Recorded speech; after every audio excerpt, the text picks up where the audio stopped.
Welcome to Jnanodaya. Jnanodaya YouTube ಚಾನೆಲ್ಗೆ ಸ್ವಾಗತ ಸುಸ್ವಾಗತ.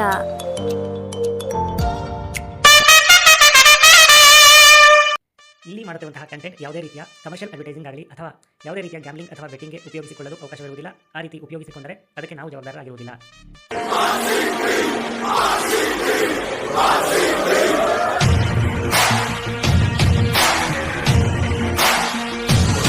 ನಮಸ್ಕಾರ, ಜ್ಞಾನೋದಯ ಯೂಟ್ಯೂಬ್ ವಾಹಿನಿ ಎಲ್ಲ ವೀಕ್ಷಕರು ತಮ್ಮೆಲ್ಲರಿಗೂ ಜಸ್ಟ್ ಪ್ರೈವೇಟ್ ಕಂಟೆಂಟ್ಗೆ ಮತ್ತೊಮ್ಮೆ ಸ್ವಾಗತ.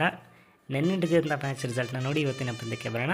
ನಿನ್ನೆ ನಡೆದಿತ್ತು IPLನ 65ನೇ ಪಂದ್ಯ, royal Challengers Bengaluru versus Sunrise Hyderabad. ಈ ಪಂದ್ಯದಲ್ಲಿ ಪ್ರೆಡಿಕ್ಷನ್ ಆಗಿತ್ತು ಎರಡೂ ತಂಡದಲ್ಲಿರುವಂತಹ ಎಷ್ಟು ಜನ ಬೌಲರ್ಸ್ ಲೆಸ್ ದ್ಯಾನ್ 8 ಎಕಾನಮಿ ಹೊಂದಿರ್ತಾರೆ ಅನ್ನೋ ಪ್ರಿಡಿಕ್ಷನ್ ಇತ್ತು. ಈ ಪ್ರಿಡಿಕ್ಷನ್ಗೆ ಯಾರೆಲ್ಲ 1ರಿಂದ 3 ಅಂತ ಪ್ರಿಡಿಕ್ಟ್ ಮಾಡಿದರೆ ನಿಮ್ಮ ಪ್ರಿಡಿಕ್ಷನ್ ಸರಿಯಾಗಿರುತ್ತೆ.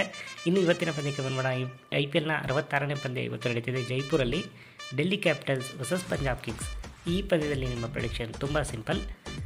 ಮೊದಲನೇ ಇನ್ನಿಂಗ್ಸ್ ಮುಕ್ತಾಯಕ್ಕೆ ಸ್ಕೋರ್ ಈವನ್ ನಂಬರಲ್ಲಿ ಎಂಡ್ ಆಗುತ್ತೋ ಅಥವಾ ಆಡ್ ನಂಬರಲ್ಲಿ ಎಂಡ್ ಆಗುತ್ತೋ ಅಂತ ನೀವು ಪ್ರಿಡಿಕ್ಟ್ ಮಾಡಬೇಕು. ಅಂತಂದರೆ ಸಮ ಸಂಖ್ಯೆಯಲ್ಲಿ ಎಂಡ್ ಆಗುತ್ತೋ ಅಥವಾ ಬೆಸ ಸಂಖ್ಯೆಯಲ್ಲಿ ಸ್ಕೋರ್ ಎಂಡ್ ಆಗುತ್ತೋ ಅನ್ನೋ ಪ್ರಿಡಿಕ್ಷನ್ ಇರುತ್ತೆ. ನಿಮ್ಮ ಆಪ್ಷನ್ಸ್ ಈ ರೀತಿ ಇದೆ. ಆಪ್ಷನ್ ಎ ಈವನ್ ನಂಬರ್ ಸಮ ಸಂಖ್ಯೆ, ಆಪ್ಷನ್ ಬಿ ಆಡ್ ನಂಬರ್ ಬೆಸ ಸಂಖ್ಯೆ. ನಿಮ್ಮ ಪ್ರಿಡಿಕ್ಷನ್ನ ಸಂಜೆ 7 ಗಂಟೆ ಒಳಗಾಗಿ ನೀವು ಜ್ಞಾನೋದಯ ಗುಂಪಿನಲ್ಲಿ ಬಂದು ತಿಳಿಸಬೇಕಾಗಿರುತ್ತೆ. ಧನ್ಯವಾದಗಳು.